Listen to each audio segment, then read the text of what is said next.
வணக்கம் நண்பர்களே!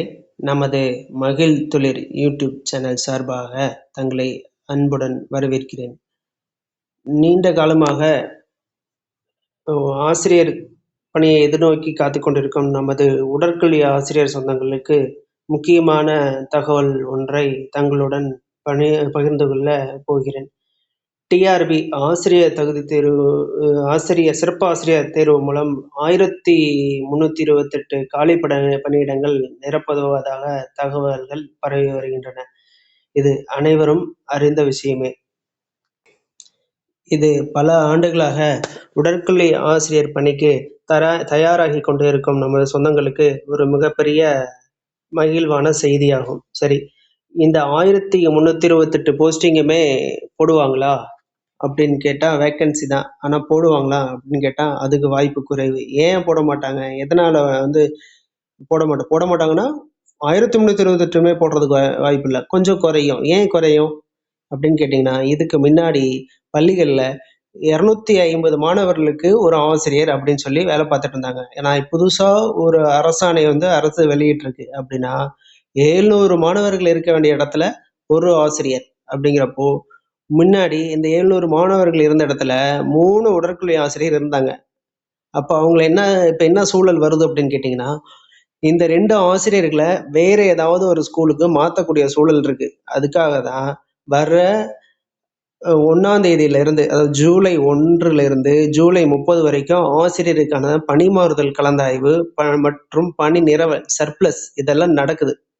அப்போ இந்த 1328 பணியிடங்கள் புதுசா உருவாக்கப்பட்டவை.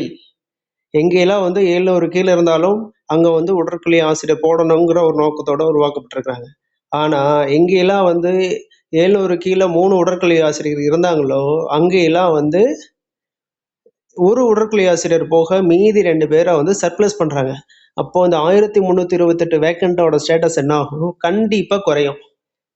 ஒரு 800 வேக்கண்ட் நம்ம எதிர்பார்க்கலாம். 800 to 900, அதிகபட்சமா 900 வேக்கண்ட் இருக்கும், மீதி சர்ப்ளஸ் பண்ணது போக. சரி, இதுக்கு முன்னாடி வேக்கண்டே இல்லையா அப்படின்னு சொல்லி கேட்டா இருந்துச்சு. இப்போ லாஸ்ட் டைம் டிரான்ஸ்ஃபர் கவுன்சிலிங் நடத்தும் போது 1200 வேக்கண்ட்டை கடைசியா காமிச்சிருக்காங்க. ஆனா மறுபடியும் இந்த புதிய அரசாணை 700 மாணவர்களுக்கு ஒரு ஆசிரியர் அப்படிங்கிற ஒரு அரசாணை வெளியே வந்ததுக்கு அப்புறம் அது அதுவும் சர்ப்ளஸ் ஆகும்போது அரௌண்ட் ஒரு 1500 ஸ்டேட்டஸ்ல கண்டிப்பா வேக்கன்சியை காமிக்கிறதுக்கு வாய்ப்பு இருக்கு. இது போடுவாங்களா, என்ன பண்ண போறாங்க அப்படின்னா கண்டிப்பா நோட்டிபிகேஷன் வரும். நோட்டிபிகேஷன் எப்போ வரும் அப்படின்னு எதிர்பார்க்கலாம்னா, இந்த சர்ப்ளஸ் டிரான்ஸ்ஃபர் எல்லாம் முடிஞ்சதுக்கு அப்புறம் ஆகஸ்ட் லாஸ்ட் அல்லது செப்டம்பர் ஃபர்ஸ்ட் வீக்ல நம்ம எதிர்பார்க்கலாம் இந்த நோட்டிபிகேஷனை. சரி, இதுக்கு யாரெல்லாம் விண்ணப்பிக்கலாம்? இதுல ஒரு சின்னதை சொல்றாங்க. இது பிபிஎட் முடிச்சவங்க எல்லாம் எலிஜிபிள் இல்லை, சிபிஎட் எலிஜிபிள் இல்லை, டிபிஎட் மட்டும்தான் எலிஜிபிள். இந்த மாதிரி ஒரு சில கருத்துக்கள் இருக்குது.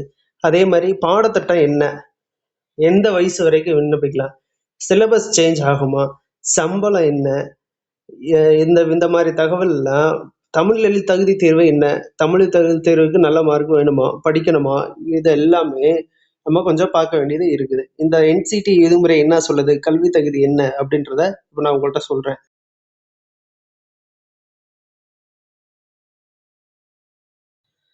இப்போ இங்க NCTE national council for teacher education அந்த வகுத்துள்ள விதிமுறைகள்ல நம்ம குவாலிஃபிகேஷன் கல்வி தகுதி உள்ள அந்த ஒரு பகுதியை மட்டும் இப்போ நம்ம பார்த்துக்கிட்டு இருக்கிறோம். இதுல அவங்க என்ன சொல்லியிருக்கிறாங்க, எப்படி பிரிச்சிருக்கிறாங்க அப்படின்னா, பிரைமரி அண்ட் அப்பர் பிரைமரி, அப்புறம் செகண்டரி ஹைஸ்கூல், அதாவது செகண்டரி ஹைஸ்கூல், அடுத்து இன்னொன்று என்ன இருக்கு, சீனியர் செகண்டரி இப்படின்னு சொல்லி 4 பகுதிகளாக பிரிச்சிருக்கிறாங்க. அப்போ பிரைமரினா யாரு, 1 to 5. அப்பர் பிரைமரினா யாரு, 6லிருந்து 8வது வரைக்கும். இப்போ ஹைஸ்கூல் செகண்டரி ஸ்கூல் அப்படின்னா அவங்க 9வது 10வது. அப்புறம் சீனியர் செகண்டரி ஹையர் செகண்டரி அப்படின்னா அவங்க 11 12. இப்போ அடுத்து நம்ம குவாலிஃபிகேஷனுக்கு வருவோம்.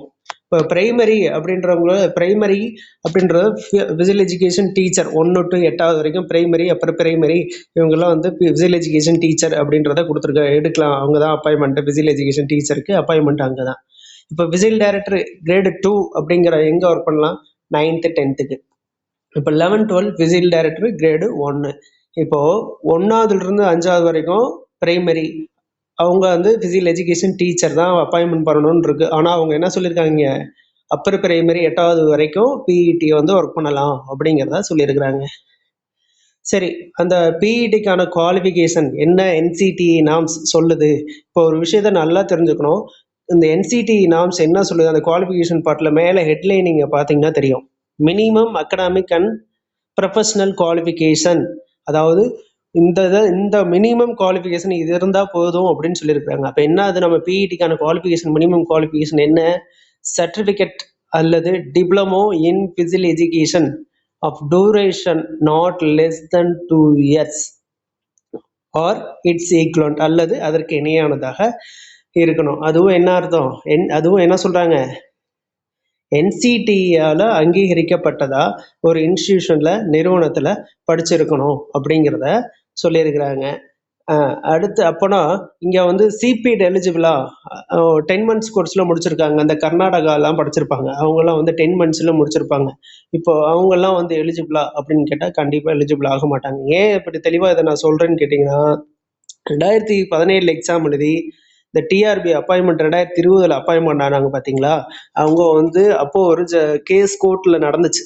அந்த கேஸ்ல என்ன சொல்லியிருக்காங்க அப்படின்னா, இந்த சிபிட வந்து ஒரு 10 months கோர்ஸ் நாட் எலிஜிபிள் அப்படின்னு சொல்லியிருக்காங்க. அப்போ ஹச்பிஎட் எலிஜிபிளா? ஹச்பிஎல் என்னன்னா, அவங்க வந்து குவாலிஃபிகேஷனே பார்த்தீங்கன்னா டிகிரி டிஸ்கன்யூ ஒன் இயர் டிகிரி டிஸ்கன்யூ பண்ணி தான் படிச்சிருப்பாங்க. அவங்க டைரக்டா +2 முடிச்சுட்டு ஒரு பிஇடி கோர்ஸுக்கோ ஒரு டிபிடோ சிபிடோ படிக்கல. அவங்க வந்து ஒரு வருஷ கோர்ஸ் தான், அதுவும் 6 மாச கோர்ஸ் நினைக்கிறேன். அது வந்து அவங்க டைரக்டா அதை படிக்கல. அவங்க என்ன பண்ணியிருக்காங்க, முன்னாடியே ஒரு டிகிரி கோர்ஸ் ஒன்று முடிச்சிருக்காங்க. ஆனால் இவங்க சிபிட அந்த 10 months கோர்ஸ் அப்படி கிடையாது. டைரக்டா +2 முடிச்சாங்க, போய் 10 மாசம் படிச்சுட்டு வந்தாங்க. அது எலிஜிபிள் இல்லைன்றத என்சிடி நாம்ஸ் சொல்லுது. அதை வந்து நம்ம நீதிமன்றமும் சொல்லியிருக்குது, அவங்க சொல்லியிருக்கிறாங்க. அப்போ இங்க என்ன தெரியுது, 2 வருஷம் கோர்ஸ், எந்த கோர்ஸ் சிபிடு டிபிடு இந்த என்ன கோர்ஸ் முடிச்சிருந்தாலும் அவங்க எலிஜிபிள். இப்போ மினிமம் குவாலிஃபிகேஷன் தான் இங்க சொல்லியிருக்கிறாங்க. மேலேயே நான் ஃபர்ஸ்ட் சொன்னேன், மினிமம் அகடாமிக் குவாலிஃபிகேஷன் அப்படின்னா 2 வருஷம் தான், 2 வருஷம் படிச்சு சிபிடி படிச்சவங்க எலிஜிபிள். அதுக்காக அவங்க இங்க வந்து எம்பிட படிச்சவங்க, பிபிட படிச்சவங்க, எம்ஃபில் பிஹெச்டி படிச்சவங்க எழுதக்கூடாதுன்னு சொல்லவே இல்லை. இந்த எக்ஸாமுக்கு எல்லாருமே தகுதியானவங்க தான். அங்கே வந்து minimum qualification not less than 2 இயர்ஸில் டிப்ளமோவோ இல்லை சர்டிஃபிகேட் கோர்ஸோ இல்லை ஹெச்பிடோ படிச்சிருக்கலாம் அப்படிங்கிறத சொல்லியிருக்கிறாங்க. அப்போ வந்து இப்போ 9th 10th வந்து என்ன குவாலிஃபிகேஷனில் இருந்தால் கிரேடு 2க்கு எலிஜிபிள் அப்படின்னு கேட்டிங்கன்னா, பிபிஎட் மினிமம் குவாலிஃபிகேஷன் பிபிஎட் முடிச்சிருந்தா அவங்க வந்து 9ஆம் வகுப்பு 10ஆம் வகுப்பு வந்து விசில் டைரக்டர் உடற்கலை இயக்குனர் நிலை 2க்கு தகுதியானவங்க. இப்போ இங்கே வந்து இந்த இது எம்பியிட முடிச்சவங்களுக்கு வந்து அவங்கெல்லாம் வந்து இயக்குனர் நிலை 1, 11, 12 எடுக்கக்கூடிய வகுப்பு பாடங்கள் எடுக்கக்கூடிய நிலைக்கு தகுதியானவர்கள். சரி, இந்த போஸ்டிங் பிஇடி போஸ்டிங்க்கு வந்து சிலபஸ் சேஞ்ச் ஆகுமா? ஏன்னா ஆசிரியர் தேர்வு வாரியத்துல 10 வருஷத்துக்கு ஒரு தடவை வந்து சிலபஸ் சேஞ்ச் பண்ணணும் அப்படிங்கிற ஒரு நாம்ஸ் இருக்குது. இவங்க இந்த தடவை என்ன பண்றாங்கன்னு தெரியல. இருந்தாலும் பெரிய ஒரு சிலபஸை நம்ம சேஞ்ச் ஆகுன்றது வாய்ப்பு இல்லை. சின்ன சின்ன சிலபஸ், சின்ன சின்ன இது வந்து இந்த கண்ணு காது அனாட்டமில் அந்த மாதிரி ஒரு சில இதை வந்து ஆட் பண்ணுறதுக்கு நமக்கு வாய்ப்பு இருக்குது. அதே மாதிரி வயசு என்ன, வயசு வழக்கம் போல் 58 வயசு வரைக்கும் நம்ம அப்ளை பண்ணலாம். 2வது இன்னொரு விஷயம், இந்த தமிழ் எலிஜிபிலிட்டி டிஆர்பியை பொறுத்த வரைக்கும் ரொம்ப முக்கியமான, இது வரைக்கும் கொஞ்சம் கடினமாக கேட்டிருக்கிறாங்க. அது வந்து 40% எடுக்கணும் அப்படிங்கிறதுல அவங்க சொல்லியிருக்கிறாங்க. அடுத்து வந்து என்ன, உங்களுக்கு சம்பளம் மினிமம் வந்து ஒரு 32,000 நம்மளுக்கு சேலரி வர்றதுக்கான வாய்ப்புகள் இருக்குது. நண்பர்களே, இந்த மாதிரியான டிஆர்பி, டிஎன்டிஇடி, டிஎன்பிஎஸ்சி மற்றும் போட்டித் தேர்வுகள் தொடர்பான தகவல்களை தொடர்ந்து அறிந்து கொள்ள விரும்பினால் நமது மகிழ் துளிர் யூடியூப் சேனலை சப்ஸ்கிரைப் செய்து கொள்ளுங்கள். பெல்லை அழுத்திக் கொள்ளுங்கள். அப்பொழுதுதான் நான் உங்கள் பதிவிடும் ஒவ்வொரு தகவலும் முழுமையாக தங்களை வந்து சென்றடையும். நண்பர்களே, ஒவ்வொருவருக்கும் அரசு பணி என்பது ஒரு கனவாகும். அந்த கனவை நனவாக்க சரியான நேரத்தில் கிடைக்கும் வழிகாட்டுதலும் சரியான நேரத்தில் கிடைக்கும் தகவலுமே மிக முக்கியம். அதை கொண்டு சேர்க்கும் நோக்கத்தில் தான் நமது மகிழ் துளிர் யூடியூப் சேனலானது செயல்பட்டு வருகிறது. மேலும் வருங்காலங்களில் உடற்கல்வி ஆசிரியருக்கான பாடத்திட்டங்களை நடத்துவதற்கு நமது மகிழ்துளி தளத்தின் சார்பாக முயற்சிகள் மேற்கொள்ளப்பட்டு வருகிறது. எனவே தொடர்ந்து நம்ம அதை பின்பற்றி அந்த தகவலை பெறுமாறு அன்புடன் கேட்டுக்கொள்கிறேன். மேலும் இந்த வீடியோவை முழுமையாக பாருங்கள். அனைவருக்கும் நண்பர்களுக்கும் பகிருங்கள். நன்றி, வணக்கம்.